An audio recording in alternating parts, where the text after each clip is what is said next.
Reflection of light, प्रकाश का परावर्तन हम इसमें पढ़ेंगे। तो जब भी प्रकाश की किरण किसी एक माध्यम से चल करके किसी दूसरे माध्यम के तल पर टकराता है और टकरा करके पुनः उसी माध्यम में वापस लौट जाता है, इसी प्रक्रिया को प्रकाश का परावर्तन कहते हैं। प्रकाश का परावर्तन क्या है? जो रिफ्लेक्शन ऑफ लाइट है, इसको इंग्लिश में इस तरह डिफाइन करते हैं कि when a ray of light comes from any medium to another medium after collision it returns back into same medium, this phenomena is known as reflection of light।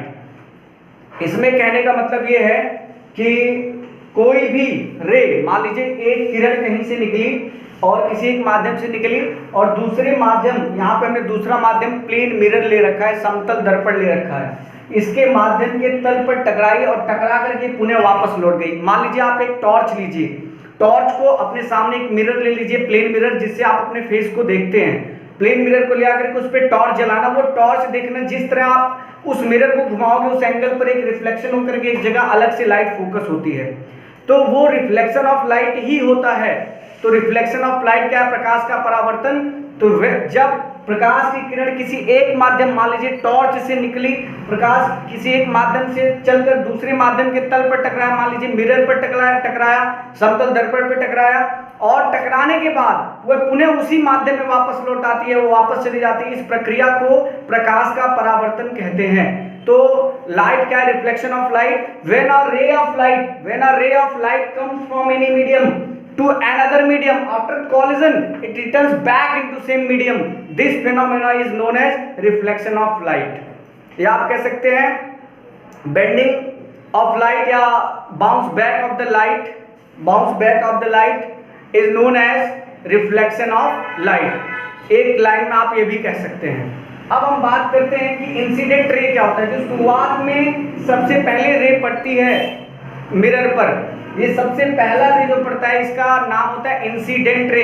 Hindi में इसे कहते हैं आपतित किरण, इसे हिंदी में आपतित किरण कहते हैं। और जब टकराने के बाद ये पुनः उसी माध्यम में वापस लौट जाता है, एरो का जो साइन लगा है ये आपतित किरण को टकराने को दिखाता है, और टकराने के बाद वापस जाने का एरो इधर लगा है, ये रिफ्लेक्टेड रे है जो टकराने के बाद रिफ्लेक्ट होकर के उसी साइड में दोबारा गई।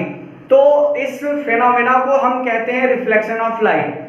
अब आप जानिए रिफ्लेक्टेड रे हुआ। अब इसी के बीच में एक प्लेन मिरर के लंबवत परपेंडिकुलर एक लाइन ड्रॉ किया जाता है, वो भी इमेजिनरी, वो भी काल्पनिक लाइन ड्रॉ की जाती है, एक रेखा खींची जाती है जिसका नाम होता है अभिलंब। ये तीन प्रकार की रेखाएं हो गई, एक इंसिडेंट रे, एक रिफ्लेक्टेड रे, एक आपने खुद से इमेजिनरी लाइन ड्रॉ किया, इसका नाम होता है नॉर्मल रे। क्या होता है? नॉर्मल रे। और इसे इंग्लिश में नॉर्मल रे कहा गया और हिंदी में इसे कहा जाएगा अभिलंब।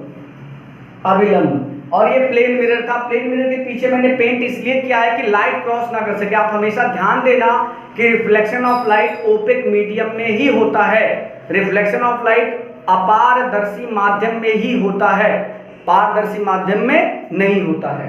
अब प्रकाश परावर्तन के दो नियम होते हैं, क्योंकि देखो किसी भी चीज के कुछ नियम होते हैं, कुछ रूल होते हैं, कुछ लॉ होते हैं। तो इसमें प्रकाश परावर्तन के जो लॉ है, law of reflection of light, उसमें फर्स्ट लॉ ये बताया गया है कि ये देखिए, आप फिगर में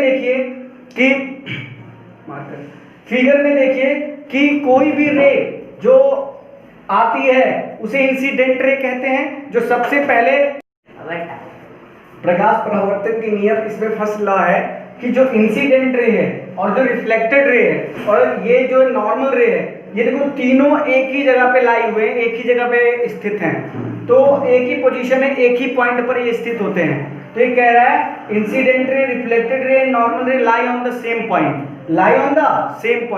ये रे और रिफ्लेक्टेड रे और normal ray lie on the same point. ये फर्स्ट रूल है, फर्स्ट लॉ है रिफ्लेक्शन ऑफ लाइट का। सेकेंड लॉ है कि angle I equal to angle R, मतलब इंसिडेंट एंगल और रिफ्लेक्टेड एंगल दोनों क्या होते हैं? इक्वल होते हैं। इंसिडेंट एंगल और रिफ्लेक्टेड एंगल दोनों इक्वल होते हैं। इसमें angle I equal to angle R होता है। मतलब अगर ये 30 डिग्री का है, ये जो नॉर्मल रे इसमें ड्रॉ किया गया है, ये इन्हें दो एंगल में डिवाइड करता है। तो इनके बीच में जो एंगल बना था इंसिडेंट रे और रिफ्लेक्टेड रे के बीच में जो एंगल बना था उसे दो भागों में बांटा गया, एक इंसिडेंट एंगल हुआ और एक रिफ्लेक्टेड एंगल, एंगल आर हुआ।